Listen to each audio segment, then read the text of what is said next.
ഈ സെമിനാറിൻ്റെ മോഡറേറ്റർ ശ്രീമതി രമ മേനോൻ, പ്രിയപ്പെട്ട റഫീഖ്, നയൻതാര, പ്രിയ സുഹൃത്തുക്കളെ,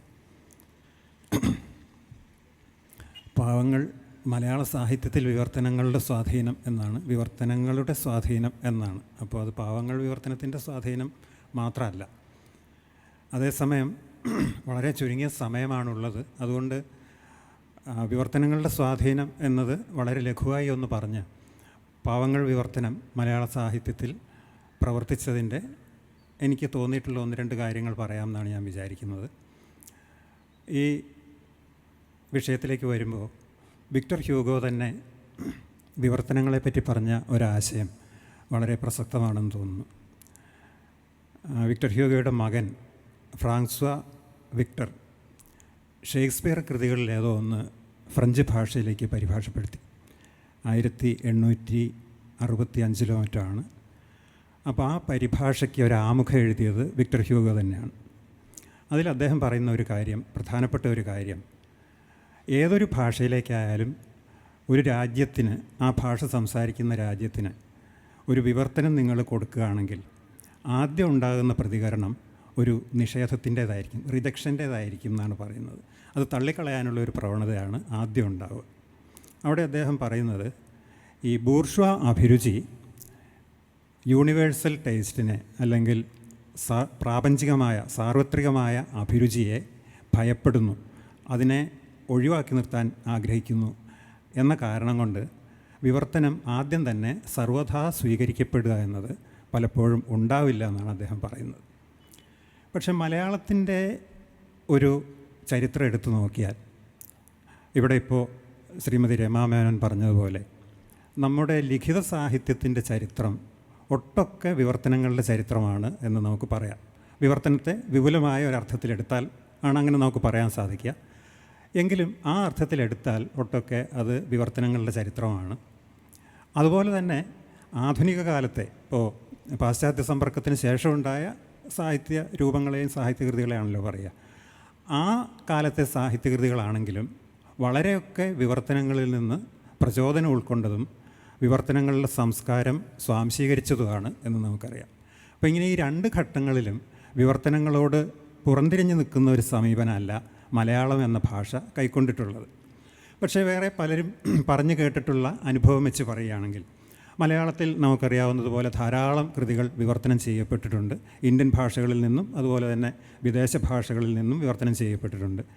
പക്ഷേ ഇന്ത്യയിലെ തന്നെ മറ്റ് പല ഭാഷകളിലും, ഉദാഹരണത്തിന് ബംഗാളിയിലേക്ക്, അല്ലെങ്കിൽ തമിഴിലേക്ക്, അല്ലെങ്കിൽ തമിഴിലേക്കുള്ള ഇത് ഇപ്പോൾ അടുത്ത കാലത്തായിട്ട് അതിന് കുറച്ച് മാറ്റം വന്നിട്ടുണ്ട്, കന്നഡ ഭാഷയിലേക്ക്, തെലുങ്കിലേക്കൊക്കെ മലയാളത്തിൽ നിന്ന് കൃതികൾ എങ്ങനെ വിവർത്തനം ചെയ്യപ്പെടുന്നു എന്ന് അന്വേഷിച്ചാൽ അതിൻ്റെ തോത് താരതമ്യേന കുറവാണ്. അതേസമയം ഈ ഭാഷകളിൽ നിന്നൊക്കെ മലയാളത്തിലേക്ക് വിവർത്തനം ചെയ്യപ്പെടുന്ന കൃതികൾ വളരെ അധികമാണ് താനും. അപ്പോൾ വിവർത്തനങ്ങളെ അത് ഇന്ത്യൻ ഭാഷകളായാലും അതുപോലെ തന്നെ വൈദേശിക ഭാഷകളായാലും രണ്ട് കൈയും നീട്ടി സ്വീകരിക്കുന്ന ഒരു സംസ്കാരമാണ് മലയാളത്തിനുണ്ടായിരുന്നത്, ഇപ്പോഴും ഉള്ളതും ആണ് എന്ന് പറയാം. അത് ഒരു ബൂർഷ്വ അഭിരുചിയുടെ അല്ലെങ്കിൽ ബൂർഷ്വ മനസ്ഥിതിയുടെ അഭാവം കൊണ്ടാണോ, അതോ ഈ സാർവത്രികത്വത്തെ ആലിംഗനം ചെയ്യാനുള്ള വെമ്പൽ കൊണ്ടാണോ, അങ്ങനെയൊന്നും നമുക്ക് സമീകരിച്ച് പറയാൻ കഴിയില്ല. കാരണം ഈ വിവർത്തനങ്ങളിലൂടെ ഇത്രയേറെ സാഹിത്യകൃതികൾ മലയാളത്തിൽ വന്നിട്ടുണ്ട് എന്നാണെങ്കിലും അതെങ്ങനെ വായിക്കപ്പെട്ടു, എങ്ങനെ ആസ്വദിക്കപ്പെട്ടു എന്നതിനെപ്പറ്റിയുള്ള അന്വേഷണം കാര്യമായിട്ട് നടന്നിട്ടുണ്ടെന്ന് തോന്നുന്നില്ല. അതിന് സാധ്യതയുണ്ടെന്നാണ് എനിക്ക് തോന്നുന്നത്.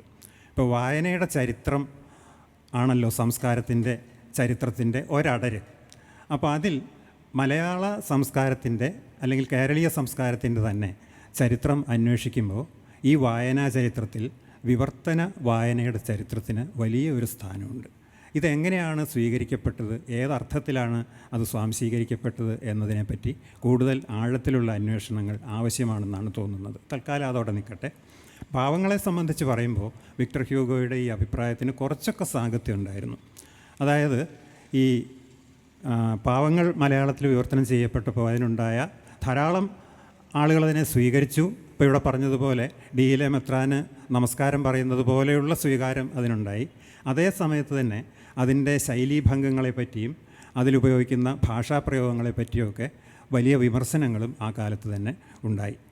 അപ്പോൾ അങ്ങനെ ഈ പുതിയ പദപ്രയോഗങ്ങളോ പുതിയ ശൈലീ വിശേഷങ്ങളോ ഭാഷയിലേക്ക് കടന്നു വരുന്നതിനെ അല്പം ഒന്ന് പ്രതിരോധിച്ച് നിർത്താനുള്ള ഒരു ശ്രമം അല്ലെങ്കിൽ അതിനുള്ള ഒരു പ്രവണത ആ കാലത്തുണ്ടായി എന്നത് ശരിയാണ്. പക്ഷേ അത് വളരെ വേഗം ഇല്ലാതെയായി പോവുകയും പാവങ്ങളുടെ വിവർത്തനം ഏതാണ്ട് സാർവത്രികം എന്നതുപോലെ തന്നെ സ്വീകരിക്കപ്പെടുകയും ചെയ്തതാണ് ഒരു ചരിത്രം, നമ്മുടെ ചരിത്രം.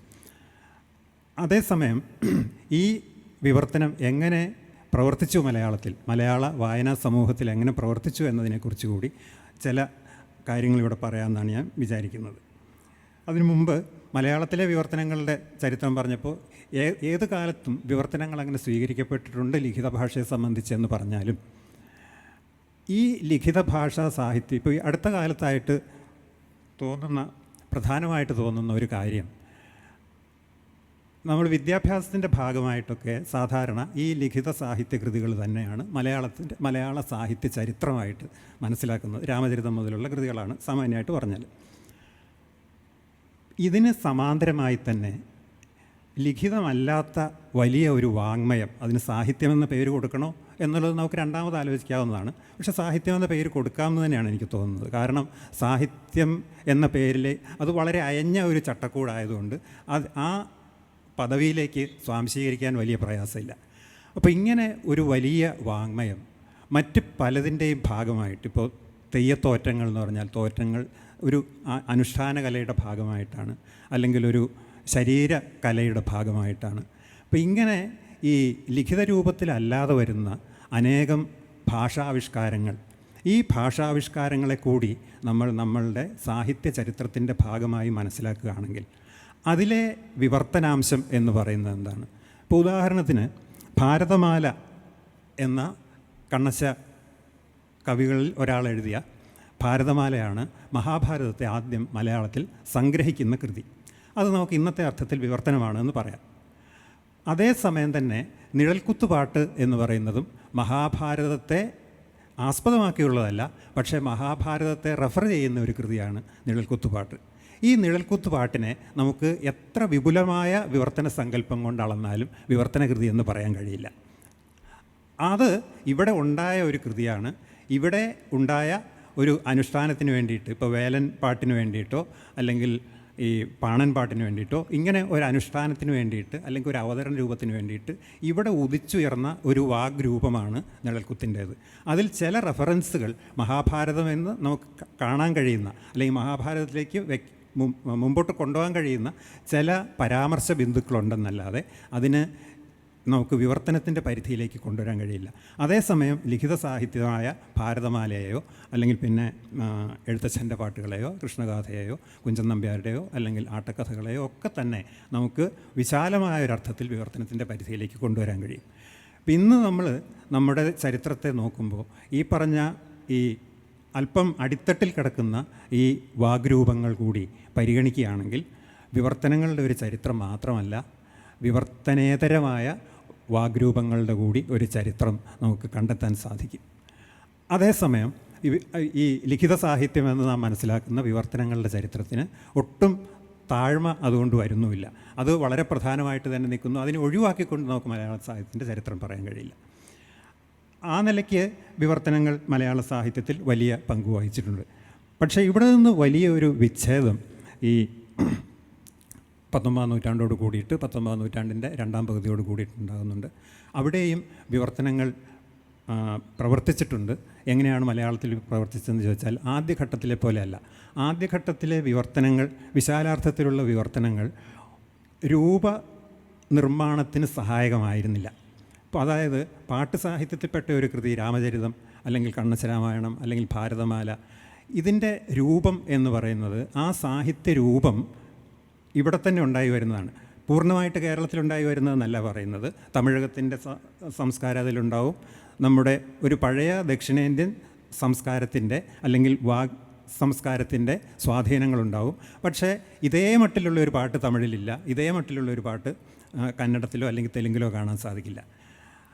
അങ്ങനെ നോക്കുമ്പോൾ അത് ഇന്ന് നമ്മൾ കേരളം എന്ന് പറയുന്ന അല്ലെങ്കിൽ മലയാളം സംസാരിക്കുന്ന ഒരു പ്രദേശത്ത് രൂപപ്പെട്ടു വന്ന ഒരു രൂപം, ആ രൂപം സംസ്കൃതത്തിലുണ്ടായ ഇതിഹാസത്തിൻ്റെയോ അല്ലെങ്കിൽ പുരാണത്തിൻ്റെയോ ഇതിവൃത്തത്തെ അല്ലെങ്കിൽ അതിൻ്റെ ഒരു ഉള്ളടക്കത്തെ അവിടെയായിട്ട് ആവശ്യം തോന്നുന്നിടത്ത് വിവർത്തന രൂപേണ എടുക്കുകയാണ് ചെയ്യുന്നത്. അതേസമയം ആധുനിക കാലത്തുണ്ടായ വിവർത്തനങ്ങളുടെ മുഖ്യമായ ഒരു ധർമ്മം എന്ന് പറയുന്നത് രൂപസൃഷ്ടിയായിരുന്നു എന്ന് പറയാം. ഇപ്പോൾ നോവലിനെ പറ്റി അങ്ങനെ പലരും സൂചിപ്പിച്ചിട്ടുണ്ട്. ഇ വി രാമകൃഷ്ണൻ്റെ ഒക്കെ പഠനങ്ങൾ അങ്ങനെ വന്നിട്ടുണ്ട്. ഒരു പുതിയ രൂപം, നോവൽ എന്ന് പറയുന്ന ഒരു പുതിയ രൂപം, അത് മലയാളത്തിൽ മാത്രമല്ല ഇന്ത്യൻ ഭാഷകളിൽ പലതിലും ഈ രൂപം ഉണ്ടായി വരുന്നത് തന്നെ വിവർത്തനത്തിൻ്റെ കൂടി ഫലമായിട്ടാണ്. വിവർത്തനം എന്ന് പറഞ്ഞാൽ മുമ്പേ പറഞ്ഞതുപോലെ തനിയായ വിവർത്തനം എന്നല്ല, എങ്കിലും ഒരു വിവർത്തനമെന്ന് നമുക്ക് ഇന്ന് പറയാൻ കഴിയുന്ന പ്രക്രിയയുടെ ഫലമായിട്ട് പുതിയൊരു രൂപം ഉണ്ടായി വരികയാണ്. നോവൽ അങ്ങനെയാണ്. ഇപ്പം നമുക്ക് ജീവചരിത്രം നോക്കിയാൽ അങ്ങനെയാണ്. ഇപ്പം മഹച്ചരിത സംഗ്രഹം എന്ന് പറഞ്ഞിട്ട് കേരളവർമ്മ വലിയ തമ്പുരാനും വിശാഖം തിരുനാളും എല്ലാം കൂടിയിട്ട് ഈ എമിനൻ്റ് വിക്ടോറിയൻസ് എന്ന് പറയുന്ന ജീവചരിത്ര കൃതികളുടെ മാതൃകയിൽ വളരെ ചുരുങ്ങിയ രൂപത്തിലാണ് എങ്കിലും അങ്ങനെ ജീവചരിത്രങ്ങൾ സംഗ്രഹിച്ച് പ്രസിദ്ധീകരിക്കുന്ന ഒരു പരിപാടി ഉണ്ടായിരുന്നു. ജീവചരിത്ര സംഗ്രഹങ്ങൾ, മഹച്ചരിത സംഗ്രഹം എന്നുള്ള പേരിൽ അന്ന് പ്രസിദ്ധീകരിച്ചിരുന്നു. അപ്പോൾ ജീവചരിത്രവും നമ്മളെ സംബന്ധിച്ചിടത്തോളം പുതിയൊരു രൂപമാണ്. ആ രൂപത്തിൻ്റെയും ഉത്ഭവത്തിന് വിവർത്തനത്തിൻ്റെ ഒരു കൈത്താങ്ങ് അല്ലെങ്കിൽ വിവർത്തനത്തിൻ്റെ ഒരു പ്രചോദനമെന്നോ വിവർത്തനത്തിൻ്റെ ഒരു പ്രേരണ എന്നോ നമുക്ക് പറയാം, അതുണ്ടായിരുന്നു എന്ന് പറയാം. ഇങ്ങനെ ഈ രൂപനിർമ്മാണത്തിൽ വിവർത്തനങ്ങൾ ഒരു പങ്ക് വഹിക്കുന്നു. പൂർണ്ണമായിട്ടൊരു വിവർത്തനം വന്നു പുതിയൊരു രൂപം ഉണ്ടായി എന്നുള്ള അർത്ഥത്തിലല്ല, അങ്ങനെ വരികയില്ല. എങ്കിലും ഇതിന് മുമ്പെന്നതിനേക്കാൾ കൂടുതൽ അങ്ങനെ ഒരു ധർമ്മം കൂടി ആധുനിക കാലത്ത് വിവർത്തനത്തിന് ഉണ്ടായിട്ടുണ്ട്. അത് ഏറ്റവും കൂടുതൽ സഫലമായതും ഏറ്റവും പുഷ്കലമായതും നോവലെന്ന് പറയുന്ന സാഹിത്യശാഖയിലാണെന്ന് നമുക്കറിയാം. ഈ നോവലിൻ്റെ 2 ഘട്ടങ്ങൾ ഇവിടെ ഈ വിവർത്തനത്തെ സംബന്ധിച്ച് പറയുന്നത് പ്രധാനമാണെന്നാണ് എനിക്ക് തോന്നുന്നത്. ഒന്നാമത്തേത്, മലയാളത്തിലെ നോവലിൻ്റെ ആവിർഭാവം തന്നെ ഇപ്പോൾ 19-ാം നൂറ്റാണ്ടെന്ന് സാമാന്യമായിട്ട് നമുക്ക് പറയാം. ഈ 19-ാം നൂറ്റാണ്ടിലുണ്ടായ അനേകം ഭാഷാശ്രമങ്ങൾ പിന്നീട് നോവലായി തീരുകയാണ് ഉണ്ടായത്. ഇപ്പോൾ പുല്ലേലിക്കുഞ്ച് നോവലാണോ എന്ന് ചോദിച്ചാൽ നമുക്ക് നോവലാണെന്ന് പറയാം. അതേസമയം പണ്ടത്തെ ഒരു പ്രയോഗം എടുത്ത് പറയുകയാണെങ്കിൽ ലക്ഷണമൊത്ത നോവലല്ല, ഘാതകോധവും ലക്ഷണമൊത്ത നോവലല്ല.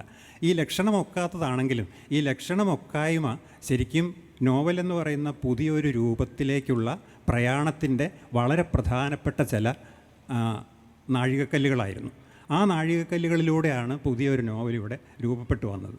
അപ്പോൾ ഈ കാലത്തെ നോവൽ അഭിസംബോധന ചെയ്തിട്ടുള്ള പ്രധാനപ്പെട്ട പ്രശ്നങ്ങളിൽ ഒന്നായി അടുത്ത കാലത്ത് കൂടുതൽ തിരിച്ചറിയപ്പെടുന്ന ഒന്ന് ജാതി എന്ന് പറയുന്നതാണ്. ഇപ്പോൾ സരസ്വതി വിജയത്തെ പറ്റി ഞാനിവിടെ പ്രത്യേകിച്ച് പറയേണ്ട ആവശ്യമില്ല. ഇന്ന് സരസ്വതി വിജയത്തിൻ്റെ പ്രാധാന്യം മലയാളത്തിൽ അത്രമേൽ സ്വീകരിക്കപ്പെട്ട് കഴിഞ്ഞിട്ടുണ്ട്. സരസ്വതി വിജയമായാലും ഘാതകവധമായാലും സുകുമാരി ആയാലും അതുപോലെ പുല്ലേലിക്കുഞ്ചു ആയാലും ഇങ്ങനെ നമുക്ക് എടുത്തു പറയാൻ കഴിയുന്ന 3, 4, 5 നോവലുകളുടെ ആദ്യകാല നോവലുകളുടെ പ്രധാനപ്പെട്ട ഒരു പ്രമേയ പരിസരം എന്ന് പറയുന്നത് ജാതിയെ മുൻനിർത്തിയുള്ള മതപരിവർത്തനവും ആയിരുന്നു.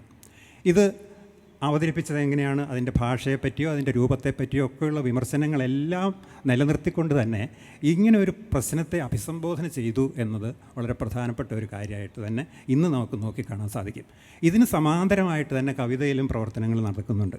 ഇപ്പോൾ KP കറുപ്പൻ്റെ ജാതിക്കുമ്മി ആയാലും, അല്ലെങ്കിൽ ഇപ്പോൾ പണ്ട് പാട്ടുകളായിട്ട് മനസ്സിലാക്കപ്പെട്ടതും ഇപ്പോൾ കവിതയായി മനസ്സിലാക്കപ്പെടുന്നതുമായ പൊയ്കയിലപ്പച്ചൻ്റെ വാങ്മയങ്ങളായാലും, അല്ലെങ്കിൽ കുറച്ചുകൂടി കാലത്തിന് ശേഷം മൂലൂരിൻ്റെ കവിതകളായാലും, ഇതൊക്കെ ഇതേ പ്രശ്നത്തെ തന്നെ അഭിസംബോധന ചെയ്തതാണ്. ഇങ്ങനെ 3-4 പേരുകൾ നമുക്ക് എടുത്തു പറയാൻ കഴിയുമെങ്കിലും ഇതുപോലെ അല്ലാതെ തന്നെ അക്കാലത്തെ ആനുകാലിക പ്രസിദ്ധീകരണങ്ങളിലൂടെ ഈ വിഷയത്തെ അഭിസംബോധന ചെയ്യുന്ന അനേകം കവിതകളുണ്ടായിരുന്നതായി പല ഗവേഷണങ്ങളിൽ നിന്നും നമുക്ക് മനസ്സിലാക്കാൻ പറ്റും. ഡോക്ടർ KK ഇന്ദിര കവിതയും സാമൂഹിക പരിവർത്തനവും എന്ന പുസ്തകത്തിൽ, അവരുടെ ഗവേഷണ പ്രബന്ധത്തിൻ്റെ പുസ്തക രൂപമാണത്, അതിൽ ഇങ്ങനെയുള്ള അനേകം ഉദാഹരണങ്ങൾ അതിൻ്റെ 2ാമത്തെ അധ്യായത്തിൽ കൊടുക്കുന്നുണ്ട്. അപ്പോൾ ഈ ഒരു വിഷയത്തെ അഭിസംബോധന ചെയ്യുന്ന ഒരു സാഹിത്യധർമ്മം അല്ലെങ്കിൽ സാഹിത്യത്തിൻ്റെ ധർമ്മങ്ങളിൽ ഒന്ന് ഈ വിഷയത്തെ അഭിസംബോധന ചെയ്യുകയാണ് എന്ന ബോധം 19-ാം നൂറ്റാണ്ടിൻ്റെ അവസാനത്തോടു കൂടി 20-ാം നൂറ്റാണ്ടിൻ്റെ ആദ്യത്തോടു കൂടി ഉണ്ടായിരുന്നു. ഈ ഘട്ടത്തിൽ നിന്ന് അടുത്ത ഒരു ഘട്ടത്തിലേക്കുള്ളൊരു മാറ്റമാണ് നമുക്ക് പാവങ്ങളുടെ വിവർത്തനത്തിൽ കാണാൻ കഴിയുന്നത്. പാവങ്ങളുടെ വിവർത്തനം വരുന്നതോടുകൂടി, അല്ലെങ്കിൽ പാവങ്ങൾ എന്ന് പറയുന്ന വിവർത്തിത കൃതി വരുന്നതോട് കൂടിയിട്ട് നോവൽ ആസ്വാദനത്തിൻ്റെ അടുത്ത ഒരു ഘട്ടത്തിലേക്ക് കടന്നു. ഒരു പക്ഷേ അതിനു മുമ്പ് മലയാളത്തിലുണ്ടായ ഒരു നോവൽ, ഇപ്പോൾ ഇന്ദുലേഖയും മാർത്താണ്ഡവർമ്മയൊക്കെ വരെയുള്ള നോവലുകൾ, ധർമ്മരാജ പോലെയുള്ള നോവലുകളുണ്ട്. ഇതൊക്കെ നമ്മൾ ഒരർത്ഥത്തിൽ ആദ്യകാല നോവലുകൾ ആണ് പറയാറുള്ളത്. ആ ഒരു ഒരു ലേബലിംഗ് അത്ര ശരിയൊന്നുമല്ല. എല്ലാ നോവലുകളെയും ഒന്നിച്ച് കൊടുക്കാൻ കഴിയുന്ന ഒരു വാക്കല്ല അത്. എങ്കിൽ പോലും നമ്മൾ മനസ്സിലാക്കാനുള്ള എളുപ്പത്തിന് വേണ്ടിയിട്ട്, അല്ലെങ്കിൽ ഒരു സാഹിത്യചരിത്ര യുക്തി അനുസരിച്ച് അതിനെ ആദ്യകാല നോവലുകൾ എന്ന് പറയും. ഈ ആദ്യകാല നോവലുകൾ എന്ന് പറയുന്നതിന് ശേഷം 1925 വരുന്നതിനിടയ്ക്ക് പുതിയ ഒരു നോവൽ വരുന്നില്ല. അതും കഴിഞ്ഞിട്ട് ഒരു 10-15 കൊല്ലം കഴിഞ്ഞിട്ടാണ് പിന്നീട് നമ്മൾ നോവലിൻ്റെ ഒരു വളരെ പ്രധാനപ്പെട്ട ഒരു കാലം എന്ന് പറയുന്ന തകഴിയുടെയോ കേശവദേവിൻ്റെയോ ബഷീറിൻ്റെയോ ഒക്കെ നോവലുകൾ നമ്മുടെ നോവൽ കഥാസാഹിത്യത്തിൻ്റെ വലിയൊരു എന്താ പറയണ്ടേ പുഷ്കലകാലം എന്ന് പറയുന്നത് തുടങ്ങുന്നത് ഇതിനും എത്രയോ കാലത്തിന് ശേഷമാണ്. അപ്പോൾ ഇതിനിടയ്ക്ക് ഈ ആദ്യകാല നോവലുകളിൽ നിന്നും തകഴി മുതലായവരിലൂടെ വന്ന നോവലിൻ്റെ ഏറ്റവും പ്രധാനപ്പെട്ട ഒരു കാലത്തിന് ഇടയ്ക്കുള്ള ഒരു കാലത്ത് നോവലിൽ സംഭവിച്ച ഏറ്റവും വലിയ ഒരു ചുവടുവയ്പ്പാണ്, ഒരു കാൽവയ്പ്പാണ് പാവങ്ങൾ എന്ന് പറയുന്ന ഈ കൃതിയുടെ വിവർത്തനം എന്ന് പറയുന്നത്. അപ്പോൾ അതൊരു മലയാള നോവൽ പോലെ തന്നെയാണ് അന്ന് വായിക്കപ്പെട്ടത്. അപ്പോൾ അത് ആദ്യം അതിൻ്റെ പ്രസിദ്ധീകരണത്തെക്കുറിച്ചൊക്കെ പലരും എഴുതിയിട്ടുണ്ട്. മുണ്ടശ്ശേരി കണ്ണുനീർത്തുള്ളിയുടെ നിരൂപണത്തിൽ പറയുന്നത് അത് ശരിയാണെന്ന് എനിക്ക് തോന്നുന്നില്ല. അദ്ദേഹം പറയുന്നത് വള്ളത്തോളിൻ്റെ ആവശ്യപ്രകാരം നാലപ്പാടൻ പാവങ്ങൾ വിവർത്തനം ചെയ്തത് എന്ന് കാഷ്വലായിട്ട് പറഞ്ഞു പോവുകയാണ് കേട്ടോ. പക്ഷേ വള്ളത്തോളിൻ്റെ ആവശ്യപ്രകാരം അല്ല അദ്ദേഹം പാവങ്ങൾ വിവർത്തനം ചെയ്തത്. അദ്ദേഹം സ്വന്തം നിലയ്ക്ക് തന്നെ വിവർത്തനം ചെയ്യണം എന്ന് തീരുമാനിച്ചിട്ട് വിവർത്തനം ചെയ്യുകയാണ് ചെയ്തത്. കുട്ടിക്കൃഷ്ണമാരാർ നാലപ്പാട്ട് നാരായണ മേനോൻ എന്ന ജീവചരിത്ര സംഗ്രഹത്തിൽ പറയുന്ന കാര്യം അങ്ങനെയല്ല. വള്ളത്തോളിന് ഈ നാലപ്പാട് പാവങ്ങൾ വിവർത്തനം ചെയ്യുന്നതായിട്ട് വള്ളത്തോൾ അറിഞ്ഞു. അവർ സുഹൃത്തുക്കളുമാണല്ലോ. അപ്പോൾ അങ്ങനെ അറിയുകയും ഈ നാലപ്പാട് വിവർത്തനം ചെയ്തു വെച്ച പല പേജുകളും അദ്ദേഹം വായിക്കുകയും ചെയ്തതോടു കൂടിയിട്ട് വള്ളത്തോളിന് ഇതിനോട് വലിയൊരു ആഭിമുഖ്യം ഉണ്ടായി. അങ്ങനെ ആഭിമുഖ്യം ഉണ്ടായതോടുകൂടി ഇത് വിവർത്തനം പൂർത്തിയാക്കുകയും അച്ചടിപ്പിക്കുകയും ചെയ്യുക എന്നുള്ളത് തൻ്റെ ഒരു കർത്തവ്യമായിട്ട് അദ്ദേഹം ഏറ്റെടുക്കുകയും മാരാർ എഴുതുന്നുണ്ട്, സ്വതേ തൻ്റെ പണം നല്ല പൂട്ടുറപ്പുള്ള പെട്ടിയിലല്ലാതെ വയ്ക്കുന്നതിന് മനസ്സും കഴിവുമില്ലാത്ത മാരാരുടെ പ്രയോഗം, മനസ്സും കഴിവുമില്ലാതെ, മനസ്സില്ല കഴിവ് അത് വേണമെന്ന് വിചാരിച്ചാൽ തന്നെ അദ്ദേഹത്തിന് കഴിയില്ല. അങ്ങനെയുള്ള വള്ളത്തോൾ അതുവരെയുള്ള തൻ്റെ കവിതാഗ്രന്ഥങ്ങളെല്ലാം ജാമ്യം കൊടുത്തിട്ടാണ് നാലപ്പാടിൻ്റെ പാവങ്ങൾ അച്ചടിക്കാനുള്ള പണം കൊടുത്തതെന്നാണ് പറയുന്നത്. അപ്പോൾ ഇങ്ങനെ ഒരു വലിയ ആരാധന അല്ലെങ്കിൽ അത്ര വലിയൊരു സ്നേഹം ഈ പുസ്തകത്തിനോട് കുട്ടിക്കൃഷ്ണമാരാർക്ക് തോന്നി. അത് ഒരു ഉദാഹരണമാണ്. പിന്നെ ആ കാലത്ത് വന്ന നിരൂപണങ്ങൾ, ഒന്ന് ഉറൂബ് ഇതിനെപ്പറ്റി ഒരു ലേഖനം എഴുതിയിട്ടുണ്ട്. നാലപ്പാട് ഷഷ്ടിപൂർത്തി ഉപഹാര ഗ്രന്ഥത്തിലാണ്, 1947 ഇറങ്ങിയത്. അതിൽ ഈ പാവങ്ങൾ വിവർത്തനത്തെപ്പറ്റി ഇവിടെ ഇന്ന് രാവിലത്തെ സെമിനാറിൽ ആരോ പറഞ്ഞതുപോലെ തന്നെ പാവങ്ങൾ പ്രസിദ്ധീകരിക്കുന്നതിന് മുമ്പും അതിന് ശേഷവും എന്ന് മലയാള സാഹിത്യത്തിൻ്റെ ചരിത്രം വേർതിരിക്കത്തക്ക പ്രാധാന്യം പാവങ്ങളുടെ വിവർത്തനത്തിനുണ്ടെന്നാണ് അദ്ദേഹം ആ ലേഖനത്തിൽ അതിൽ പറഞ്ഞിട്ടുള്ളത്. അതിലും ശൈലീഭംഗങ്ങളെപ്പറ്റിയും പ്രയോഗ വൈകല്യങ്ങളെപ്പറ്റി എടുത്തു പറഞ്ഞിട്ടുണ്ട്. പക്ഷേ ഈ ശൈലീഭംഗങ്ങളും പ്രയോഗ വൈകല്യങ്ങളും എന്ന് പറയുന്നതിനേക്കാൾ എത്രയോ കൂടുതലാണ് പാവങ്ങളെന്ന ആ കൃതി നമുക്ക് നൽകുന്ന സംസ്കാരം എന്ന് ഉറൂബ് അതിലെടുത്ത് പറയുന്നു. പിന്നെ ആ കാലത്ത് പാവങ്ങളെപ്പറ്റി ദീർഘമായിട്ട് എഴുതിയത് കുറ്റിപ്പുഴ കൃഷ്ണപിള്ളയാണ്. കുറ്റിപ്പുഴയുടെ ഈ പ്രബന്ധം പാവങ്ങളുടെ ഇന്നത്തെ പാരായണത്തിൽ പ്രധാനപ്പെട്ട ഒന്നാണെന്നാണ് ഞാൻ വിചാരിക്കുന്നത്. കാരണം ഇങ്ങനെ ഈ ആനുഷംഗികമായിട്ടുള്ള ചില അഭിപ്രായങ്ങൾ അല്ലാതെ ഒരു സുദീർഘമായ ഒരു പൂർണ്ണമായ പഠനം പാവങ്ങളെപ്പറ്റി ആദ്യം എഴുതുന്നത് കുറ്റിപ്പുഴ തന്നെയാണ്. അദ്ദേഹം പറയുന്നുണ്ട്, എനിക്ക് തോന്നുന്നത് കുറ്റിപ്പുഴയുടെ ആ പഠനം സാഹിത്യപരിഷത്തിൻ്റെ ഒരു യോഗത്തിൽ അദ്ദേഹം വായിച്ചതാണ്. 1936 37 ആണ് അത് ചെയ്തതെന്നാണ് എനിക്ക് തോന്നുന്നത്. സാഹിതീയം എന്ന് പറയുന്ന അദ്ദേഹത്തിൻ്റെ പുസ്തകത്തിലാണ് അത് വന്നത്. അത് കുറേ കാലത്തിന് ശേഷമാണ് പുസ്തകരൂപത്തിൽ വന്നത്. എങ്കിലും 30കളുടെ അവസാനം എഴുതിയ ഒരു പ്രബന്ധമാണ് ഈ പാവങ്ങളെ പറ്റിയുള്ളത്. അതിൻ്റെ ആദ്യം അദ്ദേഹം വിവർത്തനങ്ങളുടെ പ്രാധാന്യം എടുത്ത് പറയുന്നുണ്ട്. മലയാളം പോലെ ഒരു ഭാഷയ്ക്ക് വിവർത്തനം കൊണ്ടുണ്ടാകുന്ന മെച്ചത്തെപ്പറ്റി പറയുന്നുണ്ട്. സ്വന്തം കൈമുതൽ എന്ന് പറയുന്നത് മലയാളത്തിന് താരതമ്യേന കുറവാണ്. അപ്പോൾ അതുപോലെ ഉള്ള മലയാളത്തെ പോലെയുള്ള ഭാഷയെ സംബന്ധിച്ചിടത്തോളം വിവർത്തനങ്ങൾക്ക് വലിയൊരു പങ്ക് വഹിക്കാൻ കഴിയും. അങ്ങനെ വലിയ പങ്ക് വഹിക്കാൻ കഴിയുന്ന ഒരു കൃതിയാണ് ഈ പാവങ്ങൾ എന്ന് പറഞ്ഞിട്ട് അദ്ദേഹം പാവങ്ങളുടെ ഒരു ആസ്വാദനം ആണ് അതിൽ നടത്തുന്നത്. അതിൽ അദ്ദേഹം ഉപയോഗിക്കുന്ന 2-3 വാക്കുകൾ, വിശേഷണങ്ങൾ, മഹർഷി എന്നാണ് വിക്ടർ ഹ്യൂഗോയെ അദ്ദേഹം ഉപയോഗിക്കുന്നത്. മഹാഭാരതവും രാമായണവും എന്ന ഇതിഹാസങ്ങൾ പോലെയാണ് ഈ പാവങ്ങളെന്ന് അദ്ദേഹം പറയുന്നുണ്ട്. അതുപോലെ തന്നെ ജീൻ വാൽജീൻ അല്ലെങ്കിൽ ഴാങ് വാൽ ഴാങ് എന്ന് പറയുന്ന അതിലെ പ്രധാന കഥാപാത്രത്തെ ഇതിഹാസത്തിലെ ഈ മഹാഭാരതത്തിലെ ഭീഷ്മ പിതാമഹൻ എന്നാണ് അദ്ദേഹം ഈ ഴാങ്വാൽ ഴാങ്ങിനെ വിശേഷിപ്പിക്കുന്നത്. അപ്പോൾ ഇങ്ങനെ ഇതിഹാസത്തിൻ്റെ ഒരു പാരായണ സംസ്കാരത്തെ ഉൾക്കൊണ്ടുകൊണ്ടാണ് പാവങ്ങൾ പോലെ ഒരു കൃതി അദ്ദേഹം വായിക്കുന്നത്. രാവിലെ ഉദ്ഘാടന പ്രസംഗത്തിൽ നാരായണ മാഷ് പറഞ്ഞ ഒരു പ്രധാനപ്പെട്ട കാര്യം പാവങ്ങളുടെ 3 തരം ജീവിതത്തെ പറ്റിയാണ്. അപ്പോൾ അതിലതിൻ്റെ ഒരു ഇതിഹാസ സ്വഭാവത്തെക്കുറിച്ച് അദ്ദേഹം പറഞ്ഞിരുന്നു. ഒരു പക്ഷേ മലയാളത്തിൽ ഇത് ഇത്രമേൽ വായിക്കപ്പെടാൻ, ഇത്രമേൽ അത് സ്വീകരിക്കപ്പെടാനുള്ള ഒരു കാരണം ഇതിൻ്റെ ഈ ആഖ്യാനത്തിലെ ഇതിഹാസപരത കൂടിയായിരിക്കാം.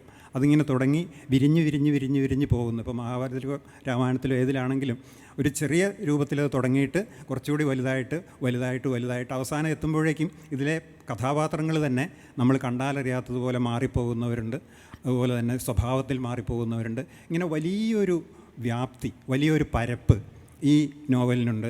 ഈ നോവലിന് മാത്രമല്ല, 4 വെച്ച് നോക്കിയാൽ കരമസവ് സഹോദരന്മാർ പോലെയുള്ള ഒരു നോവലിന്, യുദ്ധവും സമാധാനവും പോലെയുള്ള ഒരു നോവലിനൊക്കെ ഇങ്ങനെ ഒരു ആഖ്യാന സവിശേഷതയുണ്ടെന്ന് നമുക്ക് മനസ്സിലാവും. ഇത്തരത്തിൽ ആഖ്യാന സവിശേഷതയുള്ള നോവലാണ് മലയാളത്തിൽ അങ്ങനെ സ്വീകരിക്കപ്പെട്ടത്. അപ്പോൾ ആ നിലയ്ക്ക് പാവങ്ങളെപ്പറ്റി കുറ്റിപ്പുഴ എഴുതിയ ഈ പ്രബന്ധം വളരെ പ്രധാനപ്പെട്ട ഒന്നാണ്. പിന്നെ ഒരു പ്രബന്ധം കൂടി, ഒരു ലേഖനം കൂടി ഇവിടെ പറയാൻ എനിക്ക് തോന്നുന്നത് അയ്യപ്പ പണിക്കർ എഴുതിയൊരു ലേഖനമാണ്.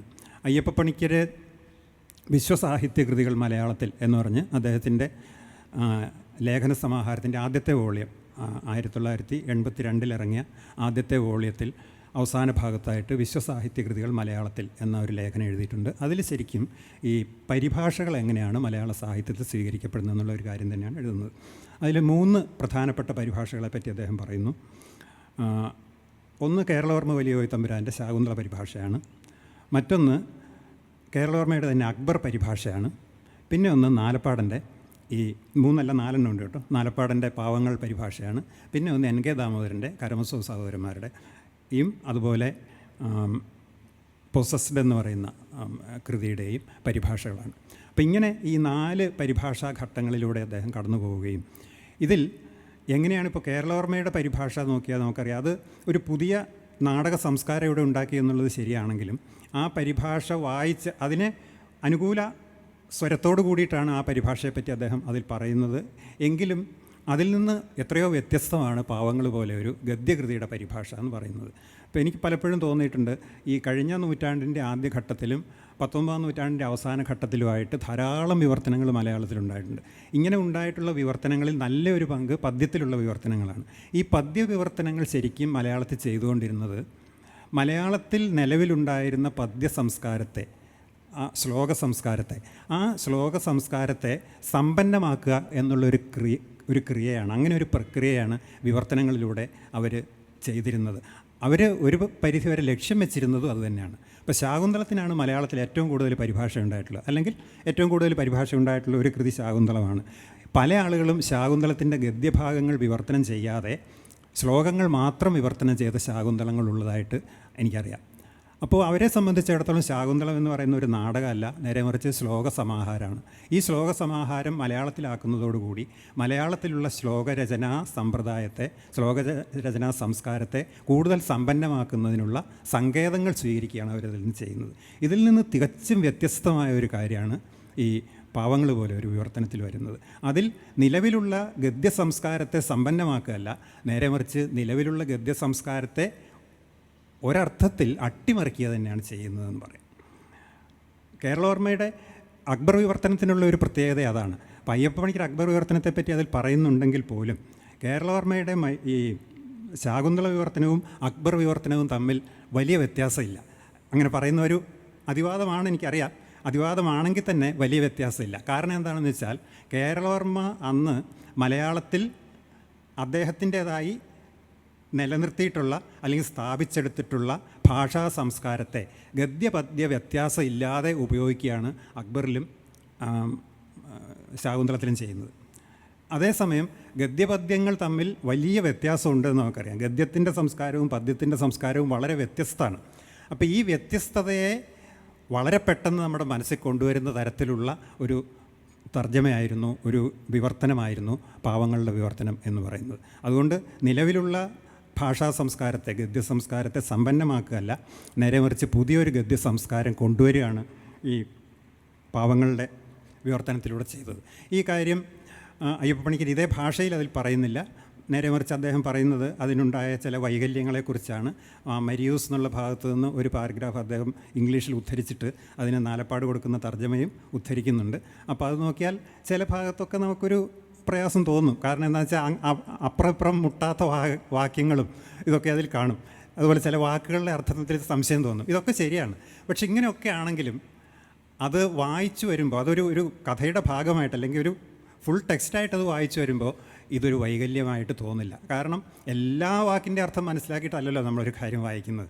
അതിപ്പോൾ ഒരു തർജ്ജമ ചെയ്യണമെങ്കിൽ അത് വേണ്ടി വരും, അല്ലെങ്കിൽ പറഞ്ഞു കൊടുക്കണമെങ്കിൽ അത് വേണ്ടി വരും. അല്ലാത്ത ഒരാളെ സംബന്ധിച്ചിടത്തോളം അത് ആവശ്യമില്ല. അപ്പോൾ അതുകൊണ്ട് അത്രമേൽ ഇതൊരു പ്രശ്നമായിട്ട് അതിൻ്റെ വായനയിൽ തോന്നില്ല. പക്ഷേ ആ കാര്യം അദ്ദേഹം എടുത്ത് പറയുന്നുണ്ട്, ഈ ഭാഷാ വൈകല്യത്തിൻ്റെ കാര്യം പറയുന്നുണ്ട്.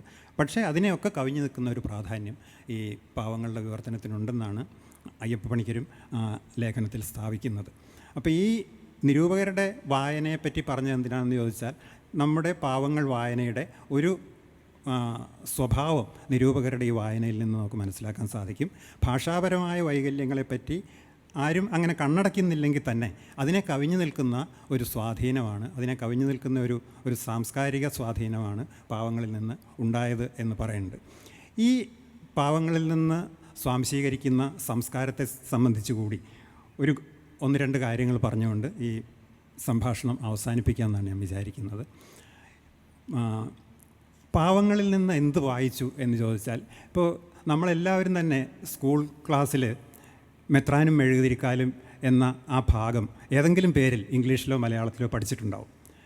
പാവങ്ങളായി മലയാളത്തിൽ ഏറ്റവും കൂടുതൽ സ്വീകരിക്കപ്പെടുന്ന ഒരു ഭാഗം മിക്കവാറും ഇതാണ്. ഇപ്പോൾ പാവങ്ങളെ പറ്റിയുണ്ടാകും. ഇപ്പോൾ കവിതകളാണെങ്കിലും പാവങ്ങൾ വായിച്ച മെച്ചം കാട്ടി എന്നൊക്കെ ചേറ്റുപുഴ കവിതയിൽ വൈലോപ്പള്ളി എഴുതുന്നുണ്ടല്ലോ, അത് ഒരു സീറ്റ് ഒഴിഞ്ഞു കൊടുത്തതാണ്. ആ സീറ്റ് ഒഴിഞ്ഞു കൊടുത്ത് പാവങ്ങൾ വായിച്ച മെച്ചം കാട്ടിയെന്ന്. അപ്പോൾ അങ്ങനെ ഈ അത്രയും എന്താ പറയണ്ടേ, എല്ലാ തലങ്ങളിലേക്കും ഇറങ്ങിപ്പോയ ഒന്നാണ് ഈ പാവങ്ങളുടെ സ്വാധീനം. ഈ സ്വാധീനം എവിടെയാണെന്ന് ചോദിച്ചാൽ, ഈ ഒരു അനുകമ്പ അല്ലെങ്കിൽ ആ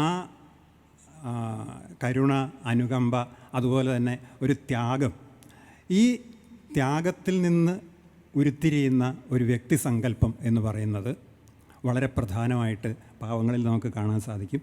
ഇതിന് ഒരർത്ഥത്തിൽ നമുക്ക് ഒരു ക്രിസ്തുവിൻ്റെ ബലിസങ്കല്പവുമായിട്ട് ബന്ധം കാണാൻ സാധിക്കും. കവിതയിലുമൊക്കെ ഉണ്ട്. ഇപ്പോൾ കുഞ്ഞിരാമൻ നരബലി പോലെയുള്ള കവിതകളിലാണെങ്കിലും ഒക്കെ അതിൻ്റെ ചില ബന്ധങ്ങൾ നമുക്ക് കാണാൻ സാധിക്കുമല്ലോ. അപ്പോൾ ഇങ്ങനെ ഇത് വളരെ പ്രധാനപ്പെട്ട ഒരു കാര്യമായിട്ട് എനിക്ക് തോന്നുന്നുണ്ട്. അതുമാത്രമല്ല, ഇപ്പോൾ 20-ാം നൂറ്റാണ്ടിൻ്റെ ആദ്യ ദശകങ്ങളോട് കൂടിയിട്ട് ശരിക്കും ഈ മതജീവിതത്തെ പുനഃസംവിധാനം ചെയ്യാനോ അല്ലെങ്കിൽ പുനർനിർവചിക്കാനോ ഉള്ള ധാരാളം ശ്രമങ്ങൾ നടന്നു.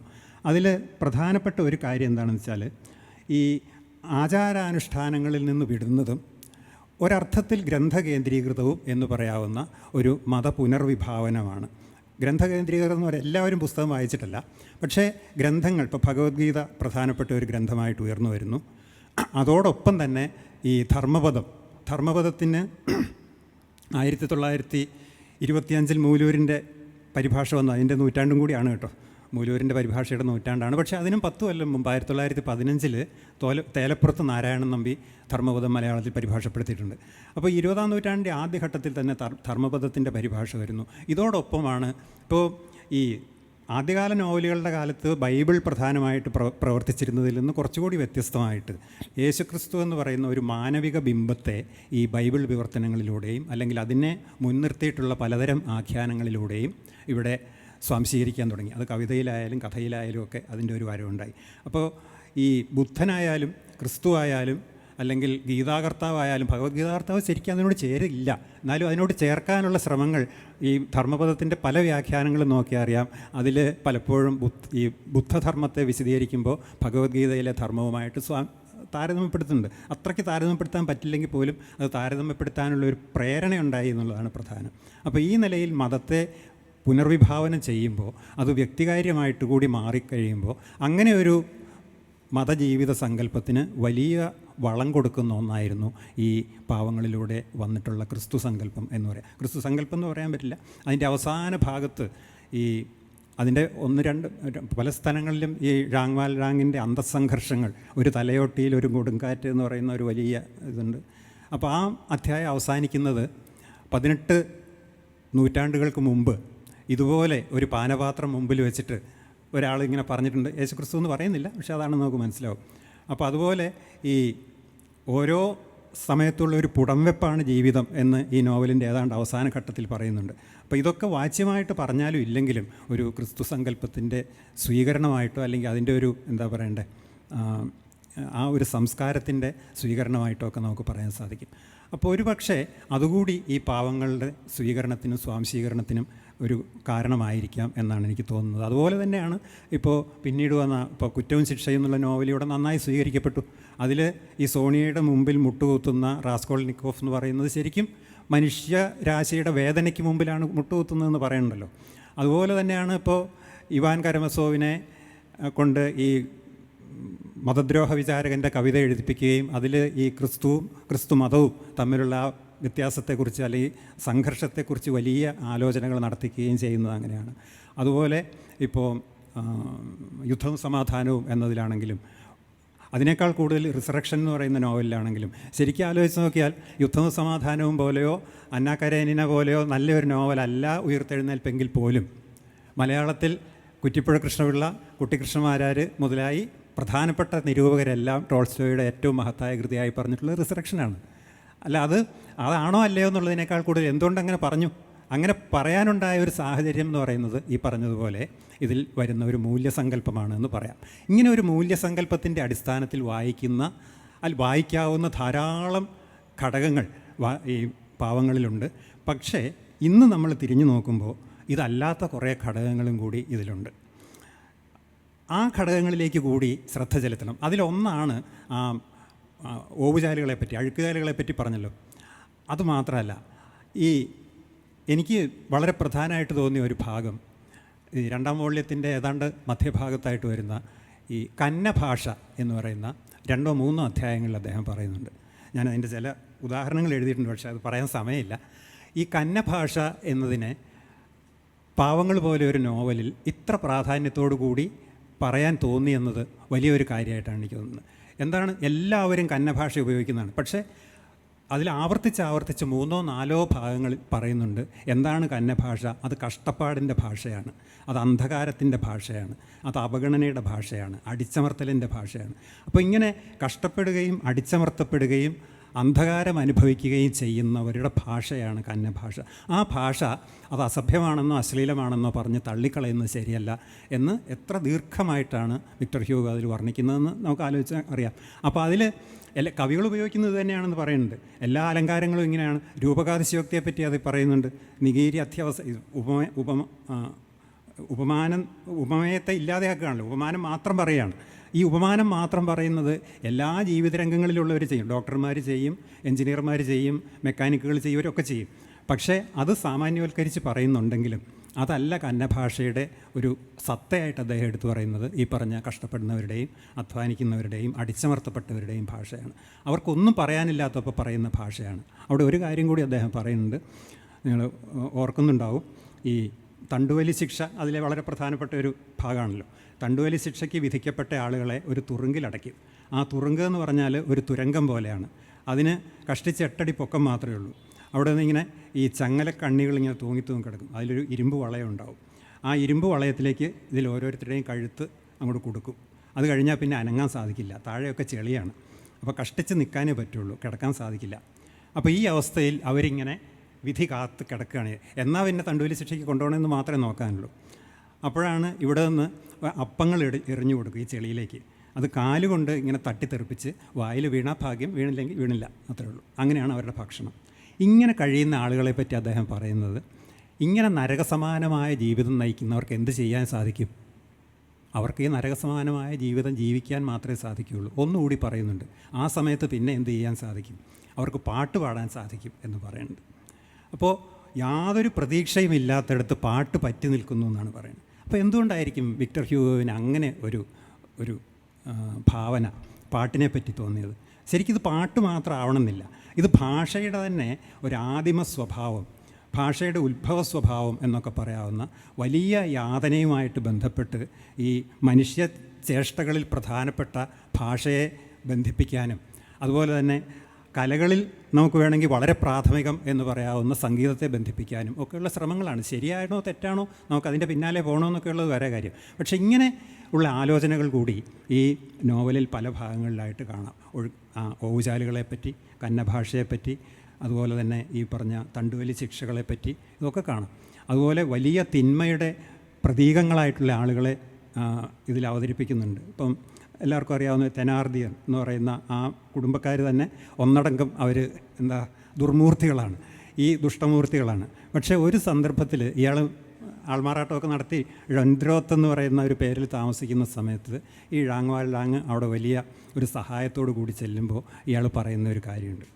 നിങ്ങളൊക്കെ വലിയ സഹായികളാണ്, നിങ്ങൾ എന്ത് തരും? ഒരു കഷ്ണം അപ്പം തരും, അല്ലെങ്കിൽ ഒരു കീറത്തുണി തരും, എന്നിട്ട് വലിയ മാന്യന്മാരായിട്ട് നടിക്കും, വലിയ ഉദാരശീലന്മാരായിട്ട് നടിക്കും. അതൊന്നുമല്ല വേണ്ടത്, ഞങ്ങൾക്ക് പണം വേണം. നിങ്ങൾക്ക് പണം ഉണ്ടെങ്കിൽ അതിൻ്റെ അർത്ഥം നിങ്ങൾ പണം കട്ടെടുത്തു എന്നാണ്. അപ്പോൾ ശരിക്കും പണം കുന്നുകൂടുന്നുണ്ട്. വെറുമൊരു മോഷ്ടാവായവരെന്നെ കള്ളനെന്ന് വിളിച്ചില്ലേ എന്ന് ചോദിക്കണ്ടല്ലോ. ഈ വെറുമൊരു മോഷ്ടാവായവരെന്നെ കള്ളനെന്ന് വിളിക്കുന്നത് എന്തുകൊണ്ടാണെന്ന് വെച്ചാൽ ഈ മോഷ്ടാവ് ആകാതെ അല്ലെങ്കിൽ കള്ളനാവാതെ ഒരാൾക്ക് പണം കുന്നുകൂട്ടാൻ സാധിക്കില്ല എന്നതുകൊണ്ടാണ് ഈ മോഷ്ടാവ് എന്നത് നിലനിൽക്കുന്നത്. അപ്പോൾ അങ്ങനെ ഒരു വെറും മോഷണം മാത്രമാണ്, പണം കുന്നുകൂട്ടുക എന്നൊരു മോഷണം മാത്രമാണ് ചെയ്തത്. പിന്നെ എന്നെ നിങ്ങൾ കള്ളനെന്ന് വിളിക്കേണ്ടിയിരുന്നില്ല എന്നാണ് ഈ പണിക്കർ പറയുന്നത്. പോട്ടെ, എന്തായാലും ശരി. ഇങ്ങനെ ഈ വലിയൊരു ദുഷ്ടമൂർത്തിയാണെങ്കിലും അല്ലെങ്കിൽ തിന്മ മാത്രം പ്രവർത്തിക്കുന്ന ഒരാളാണെങ്കിലും ഒരു സന്ദർഭത്തിൽ അയാളിൽ നിന്ന് ഇങ്ങനൊരു വാക്യം പുറത്തു വരുന്നുണ്ട്. അപ്പോൾ ഇങ്ങനെ നോക്കിയാൽ ഉടനീളം ഇതിൽ ഈ ഒരു കാരുണ്യ സ്വഭാവം അത് വളരെ പ്രധാനമാണ് കേട്ടോ. അത് ആ കാലം അത് സ്വീകരിച്ചതിൽ ഒരു അത്ഭുതവുമില്ല. കാരണം പുതിയൊരു ദേശീയ ബോധവും ഒരു കർത്തൃബോധവും മലയാളികളെ സംബന്ധിച്ചിടത്തോളം രൂപപ്പെട്ടു വരുന്ന, ഇവിടെ എല്ലാവരും പറഞ്ഞു, കർഷക പ്രസ്ഥാനത്തിൻ്റെ ആയാലും ദേശീയ പ്രസ്ഥാനത്തിൻ്റെ ആയാലും. അപ്പോൾ അതിനോട് ഇണങ്ങിച്ചേരുന്ന സ്വരങ്ങളാണ് അന്ന് വായിക്കപ്പെട്ടത്. പക്ഷേ ഇന്ന് നമുക്ക് അങ്ങനെ അല്ലാതെ കൂടി അത് നിലനിർത്തിക്കൊണ്ട് തന്നെ അതിൻ്റെ ഇതരാംശങ്ങളിലേക്ക് കൂടി വായിക്കാൻ സാധിക്കും. നോവൽ ഇന്ന് അതിൽ നിന്ന് വളരെ മുന്നേറിയിട്ടുണ്ട്, വളർന്നിട്ടുണ്ടെന്ന് നമുക്കറിയാം. ഇന്ന് നോവലിൻ്റെ ആഖ്യാനത്തിന് വന്നിട്ടുള്ള മാറ്റങ്ങളറിയാം. അപ്പോൾ അതുമൊക്കെ ആയിട്ട് കൂടി ബന്ധിപ്പിക്കാനുള്ള ചില സാധ്യതകൾ പാവങ്ങളുടെ വിവർത്തനം നമുക്ക് നൽകുന്നതാണ് എനിക്ക് തോന്നുന്നത്. അപ്പോൾ ഈ നിലയിൽ നമുക്ക് വിവർത്തന വായനയുടെ ഒരു ചരിത്രം അന്വേഷിച്ച് നോക്കുന്നത് പ്രസക്തമാണെന്ന് മാത്രം പറഞ്ഞുകൊണ്ട് ഞാൻ നിർത്തുന്നു. എല്ലാവർക്കും നമസ്കാരം.